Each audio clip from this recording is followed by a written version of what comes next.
사무엘 5장에 의하면 여호와의 법궤가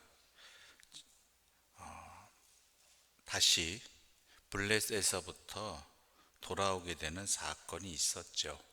그 이전에 이미 엘리 제사장의 아들들에 의해서 하나님의 법궤가 전쟁에 자신들의 목적에 이용되었다가 도리어 블레셋에 뺏기는 사건이 물론 먼저 있었고요. 이렇게 돌아온 여호와의 법궤가 엄청난 사건을 일으키죠. 그것은 뭐냐면 여호와의 법궤가 기럇 여아림 사람들의 아비나답의 집에 놓이게 되었다라는 것입니다. 왜 그러냐면 베스메스 사람들이 그 궤를 들여다보다가 70명이 죽어버린 사건이 있었기 때문에 여호와의 법궤에 대한 두려움, 이런 것들이 사로잡혀 있었기 때문입니다. 한마디로 하나님에 대한 두려움이 아니라 법궤에 대한 두려움이었죠. 그래서 그 법궤에 대한 두려움 때문에 되도록이면은, 물론 그렇다고 해서 아예 없애버릴 수 없는 상황이고요. 또한 아니면은 그렇다 다시 블레셋에 돌려보낼 수는 없는 것이고, 자신들의 하나님의 법궤니까요. 어중간하게 된 상황이 되어버렸습니다. 그러다가 다윗이 왕이 됩니다. 그러자 이제 다윗 왕은 이렇게 여기죠. 우리 2절과 3절의 말씀 함께 읽어보겠습니다. 2절과 3절입니다. 함께 읽겠습니다. 다윗이 이스라엘의 온 회중에게 이르되 만일 너희가 좋게 여기고 또 우리 하나님의 여호와께로 말미암았으면 우리가 이스라엘 온 땅에 남아있는 우리 형제와 또 초원이 딸린 성읍에 사는 제사장들과 레위 사람에게 전령을 보내 그들을 우리에게로 모이게 하고 우리가 우리 하나님의 궤를 우리에게로 옮겨오자. 사올 때에는 우리가 궤 앞에서 묻지 아니하였느니라 하매. 자, 이스라엘 백성들 안에 있지만 이스라엘 백성들에게는 자신들의 중심으로 삼지 않았던, 그저 두려운 존재였던 법궤를 이제 자신들의 삶의 중심으로 모시고자 하는 그 뜻이 있었습니다. 선한 뜻이죠. 좋은 뜻이죠. 여호와의 법궤가 두려운 존재로서, 그래서 피해야 하는, 멀리 둬야 되는 것이 아니라 자신의 삶의 중심에 두고자 하는 그러한 신앙의 열심이었습니다. 그런데 이 안에, 이들의 마음 안에, 이러한 결의 안에 놓쳐버린 것이 하나 있죠. 그것은 3절에 너무나 잘 드러나 있습니다. 우리가 우리 하나님의 궤를 우리에게로 옮겨오자. 사올 때에는 우리가 궤 앞에서 묻지 아니하였느니라 하매. 즉 하나님의 법궤에 대해서 우리의 목적에 따라서 우리가 옮기자라는, 우리의 생각대로 옮기자라는 것입니다. 물론 사람이 옮겨야 되죠. 이스라엘 백성들이, 다윗이 또한 옮겨야 됩니다. 그러나 이렇게 표현된 안의 생각 속에서는 그 중심에는 우리의 목적대로, 우리의 또한 방식대로, 우리의 생각에 따라서 옮기자라는 생각을 가지고 있었다라는 것입니다. 그것이 여실히 잘 드러난 게 뭐냐면 여호와의 법궤를 옮기는 방식이지요. 7절 함께 읽어보겠습니다. 7절입니다. 함께 읽어보겠습니다. 하나님의 궤를 새 수레에 싣고 아비나답의 집에서 나오는데 우사와 아이오는 수레를 몰며. 자, 수레를 옮기는데 우리가 잘 알다시피 큰 실수를 범하게 됩니다. 수레에 옮겼다라는 것은 하나님 말씀이 아니었던 것이죠. 블레셋 방식입니다. 블레셋에서 여호와의 법궤를 옮기게 할 때 자신들의 방식대로 수레에 싣고 소 2마리가 이끌게 해서 가게 했다라는 것이죠. 다윗이 이 방식을 그대로 사용합니다. 여러분이 잘 아시는 대로 하나님께서는 하나님의 법궤에 대해서 어떻게 옮겨야 되는지에 대해서 민수기 4장에서 분명히 말씀하셨거든요. 분명히 해달에 이동할 때 해달의 가죽으로 덮고 레위 지파에 속한 고앗 자손들만 장대에 꿰어 메고 옮겨야 했습니다. 이게 하나님의 말씀입니다. 그런데 하나님의 궤를 하나님의 말씀대로 이미 안 알려주신 것도 아니고 알려주셨음에도 불구하고 어떻게 해요? 자신들의 방식, 아니 정확히 말하자면 자신들이 익숙한 방식, 블레셋의 방식대로 행하였다라는 것이죠. 이게 우리가라는 생각 속에 담겨있는 뜻입니다. 의미입니다. 하나님의 말씀대로 옮기자가 아니라 우리가 우리의 손으로 우리의 방식대로 옮기자라는 것이죠. 이건 엄청난 일이 벌어지게 되는 것이죠. 우리 9절과 10절의 말씀 함께 읽겠습니다. 9절과 10절입니다. 기돈의 타작마당에 이르러서는 소들이 뛰므로 우사가 손을 펴서 궤를 붙들었더니 우사가 손을 펴서 궤를 붙듦으로 말미암아 여호와께서 진노하사 치심에 그가 거기 하나님 앞에서 죽으니라. 우사가 뭐 잘못한 것 있습니까? 하나님의 궤가 수레에서 떨어질까 봐 잡은 죄밖에 없습니다. 엄밀히 말하자면 우사는 죽지 않아도 될 사람이었는데 대신 죽은 것이죠. 왜 죽게 되었습니까? 소가 놀라서 움직였기 때문에? 아닙니다. 정확히 말하자면 다윗을 비롯한 제사장들과 이스라엘 백성들이 하나님의 말씀에 따라서 그 궤를 옮기지 않았기 때문에 벌어진 일이었다는 것이죠. 하나님의 말씀대로 행하지 않음으로 말미암아서 우사라는 사람이 죽게 되었다라는 이 사실을 분명히 알아야 된다는 것입니다.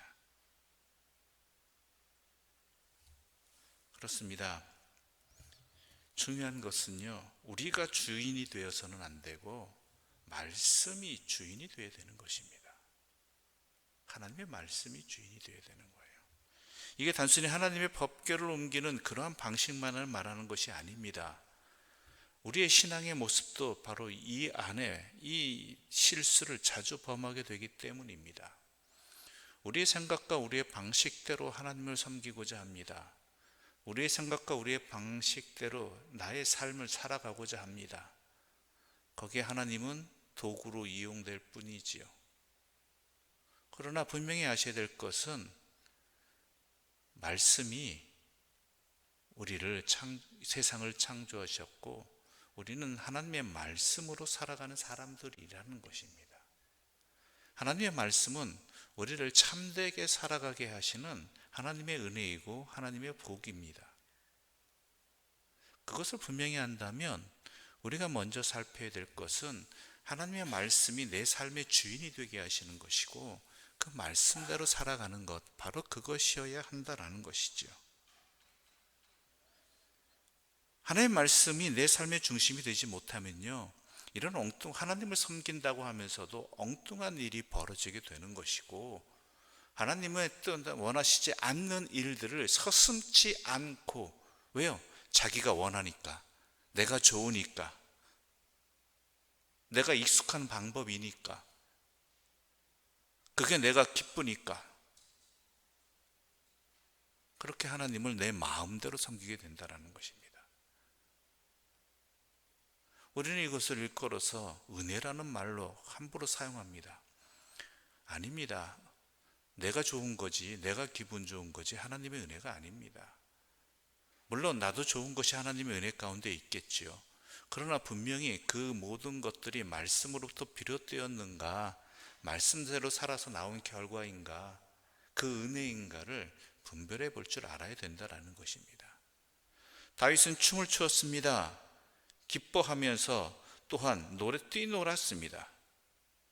그러나 결국 그것은 어떻게 됩니까? 그 기쁨과 그 환희는 결국은 두려움으로 변했다라는 것입니다. 왜요? 하나님 말씀대로 행하지 않아서라는 것이죠. 참된 기쁨은 말씀에서부터 나옵니다.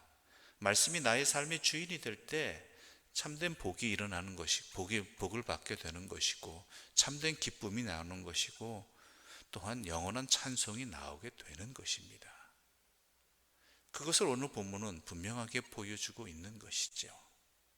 특히 하나님의 사람들이 말씀대로 살지 않을 때 그것은 때로는 엉뚱한 사람들이 피해를 보게 되는 그런 일들도 벌어지게 된다는 것이죠. 마치 그래도 되는 것처럼 여겨져서. 중요한 것은 하나님의 뜻대로 살아가는 것, 바로 거기에 우리의 삶의 중심이 거기에 있어야 되고 여호와의 말씀이 내 삶의 주어가 되어야 된다는 것입니다. 내가 주어가 아니라 여호와의 말씀이 내 삶의 주어가 되어야 된다는 것이죠. 그럴 때 어떤 일이 벌어지는가? 14절 말씀 함께 읽어볼까요? 14절입니다.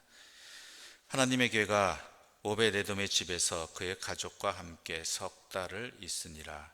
여호와께서 오벳에돔의 집과 그의 모든 소유에 복을 내리셨더라. 부득이한 사정으로 오벳에돔의 집에 있게 되었죠. 오벳에돔 기분 좋았겠습니까? 앞에 어떤 일이 벌어졌는지 앞으로 어떤 일이 벌어질지 모르는 상황이잖아요. 그럼에도 불구하고 하나님의 괴를 모시게 됩니다. 이것은 단순히 하나님의 법궤라는 어떠한 눈에 보이는 조형물을 모셨다는 게 아니라 그의 가정에 여호와의 말씀이 함께할 때 어떤 은혜가 내려지는가. 비록 자의가 아니라 할지라도 두려운 마음으로 있다 할지라도 불안하다 할지라도 여호와의 말씀이 그의 가족들의 삶의 중심에 있을 때 그에게 어떤 일이 벌어집니까? 여호와께서 그의 가정에 복을 주셨다라는 것입니다. 우리는 참으로 복을 받기를 소망합니다. 복된 말씀을 듣기를 원하고요. 그런데 복을 받는 방법은 하나입니다. 여호와의 말씀이 내 삶의 중심이 되는 것이고 내 삶의 주어가 여호와의 말씀이 되는 것이고 그 말씀대로 두렵고 떨리는 마음으로 하나님을 섬기며 살아갈 때 말씀대로 살아갈 때 여호와께서 우리에게 복을 주시는 것입니다.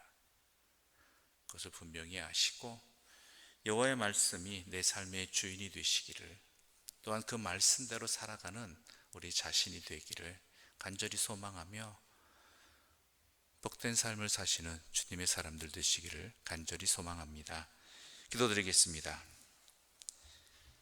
하나님 아버지 감사합니다. 다윗과 또한 우사는 최선을 다했습니다. 그러나 하나님의 말씀이 아닌 자신의 방식대로 자신이 주어가 되어서 자신의 목적대로 행하고자 했던 그 모든 것들은 도리어 하나님의 뜻에 어긋나는 일이 되었고 심지어 우사는 그로 인해서 안타까운 죽음을 당해야 되는 상황들이 벌어졌습니다. 이 사건을 통해서 주님께서 우리에게 말씀해 주시는 바를 분명히 깨닫게 해주셔서 감사합니다. 여호와의 말씀으로 살아가게 하여 주시옵소서. 여호와의 말씀이 내 삶의 중심이 되고 나의 주어가 되어서 하나님 말씀대로 살아가는 참된 삶을 살아가게 해주시고 그 말씀을 따라 살아감이 또한 나에게 참된 삶이고 생명의 삶이고 복된 삶임을 분명히 알아서 그로 인해서 주님께 붙들린 자들 되게 하여 주시옵소서. 무엇보다도 우리가 말씀 안에 살지 않으면 세상의 그 누군가가 우리로 인해서 어려움을 당하거나 잘못된 길로 감을 분명히 알고 우리가 그 모든 내 삶의 동기와 방법과 그 모든 핵심도 여호와 말씀 안에 있는 나의 삶의 중심에 말씀이 있는 말씀대로 살아가는 복된 자들 되게 하여 주시옵소서. 예수님의 이름으로 기도드립니다. 아멘. 하늘에 계신 우리 아버지의 이름을 거룩하게 하시며 아버지의 나라가 오게 하시며 아버지의 뜻이 하늘에서와 같이 땅에서도 이루어지게 하소서. 오늘 우리에게 일용할 양식을 주시고 우리가 우리에게 잘못한 사람을 용서하여 준 것 같이 우리 죄를 용서하여 주시고 우리를 시험에 빠지지 않게 하시고 악에서 구하소서. 나라와 권능과 영광이 영원히 아버지의 것입니다.